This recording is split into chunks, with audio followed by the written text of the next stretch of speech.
विचार का अंत आवश्यक है, नहीं तो विचार और अधिक छवियाँ और धारणाएं और भ्रम उपजाता रहेगा और और और इसलिए आपको विचार के इस पूरे के पूरे यंत्र को समझना पड़ेगा। यह नहीं कि विचार करना रोके कैसे। यदि आप विचार के समस्त यंत्र को समझ लेते हैं, जो कि स्मृति का प्रत्युत्तर, साहचर्य व पहचानना, नाम देना, तुलना तथा मूल्यांकन है, यदि आप इसे समझ लेते हैं तो स्वभावतः विचार का अवसान हो जाता है। जब मन पूर्णतः निश्चल होता है, तब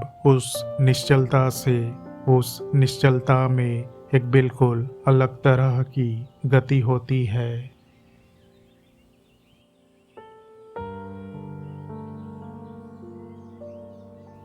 जिड्डू कृष्णमूर्ति की बुक ईश्वर क्या है, प्रकरण 17, भाग 9। मस्तिष्क का शांत होना आवश्यक है, क्योंकि ऐसी शांति के बिना जो अप्रेरित है, जिसे कृत्रिम रूप से नहीं लाया गया है, स्पष्टता संभव नहीं है। ऐसी स्पष्टता केवल तभी आ सकती है जब अवकाश होता है, खाली जगह होती है, और आपके भीतर अवकाश तब होता है जिस क्षण मस्तिष्क पूर्णतः शांत किंतु अत्यधिक संवेदनशील होता है, निर्जीव नहीं।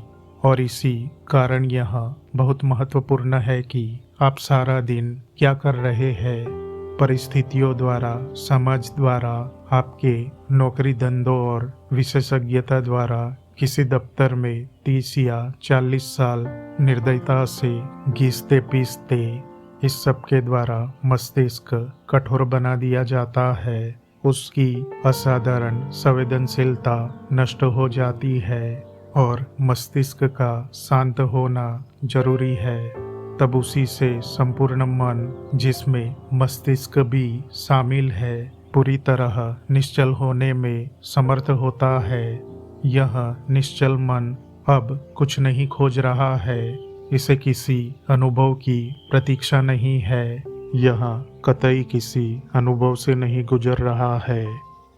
मुझे आशा है कि आप यह सब समझ पा रहे हैं। शायद आप नहीं समझ रहे हैं, पर इससे कोई अंतर नहीं पड़ता। आप केवल सुने, मुझसे सम्मोहित न हो, लेकिन इस बात के सत्य को सुने। और शायद फिर कभी जब आप बाजार में टहल रहे हो, बस में बैठे हो, किसी जल प्रवाह को या हरे भरे लहलहाते धान के खेत को निहार रहे हो, यह सच अनजाने ही दूर देश से आती किसी सांस की तरह आपको स्पर्श कर ले।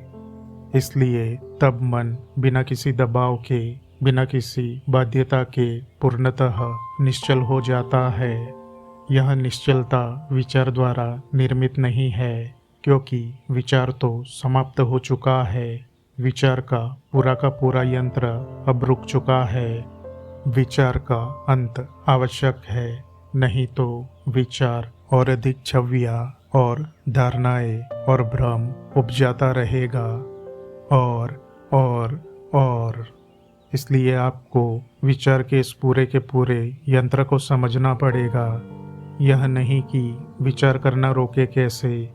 यदि आप विचार के समस्त यंत्र को समझ लेते हैं, जो कि स्मृति का प्रत्युत्तर, साहचर्य व पहचानना, नाम देना, तुलना तथा मूल्यांकन है, यदि आप इसे समझ लेते हैं तो स्वभावतः विचार का अवसान हो जाता है।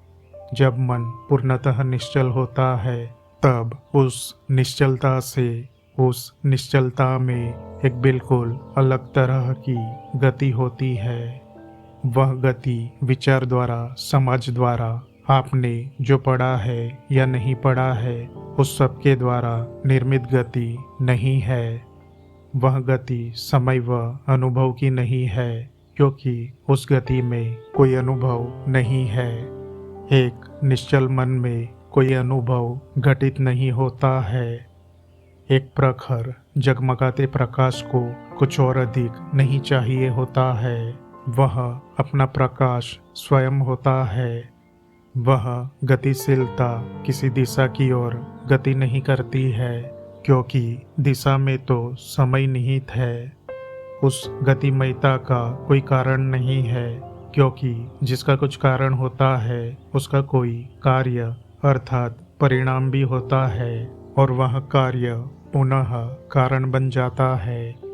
और इस प्रकार से कारण और कार्य की अंतहीन श्रृंखला बनती जाती है। जो परिणाम होता है वह फिर कारण बन सकता है। तो अब न कहीं कोई परिणाम है, न कारण है, न प्रयोजन है, न ही किसी अनुभव का एहसास है। अतएव चूंकि मन पूर्णतः निश्चल है, स्वाभाविक रूप से निश्चल है, क्योंकि अब वह नींव रख चुके हैं, इसका जीवन से प्रत्यक्ष संबंध है। यह दैनंदिन जीवन से विच्छिन्न अलग नहीं है। यदि मन वहां तक जा पाता है तो वह गतिमयता ही सर्जन है। तब अभिव्यक्ति की बेचैनी नहीं होती है, क्योंकि जो मन सर्जन की स्थिति में है उससे अभिव्यक्ति हो भी सकती है, नहीं भी हो सकती है।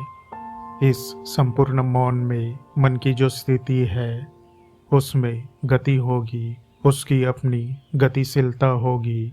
अज्ञात में, उसमें जिसे कोई नाम नहीं दिया जा सकता। तो जो ध्यान आप किया करते हैं यह ध्यान नहीं है जिसकी हम बात कर रहे हैं। यह ध्यान शाश्वत से शाश्वत की ओर है, क्योंकि आप नींव रख चुके हैं, समय पर नहीं अपितु यथार्थ पर। चेन्नई 29 जनवरी 1964। धन्यवाद। तो जिड्डू कृष्णमूर्ति की बुक ईश्वर क्या है प्रकरण 17 यहाँ पर समाप्त होता है। प्रकरण 18 हम अगले वीडियो में कंटिन्यू करेंगे। तो आज बस इतना ही। धन्यवाद दोस्तों, आपका दिन शुभ हो।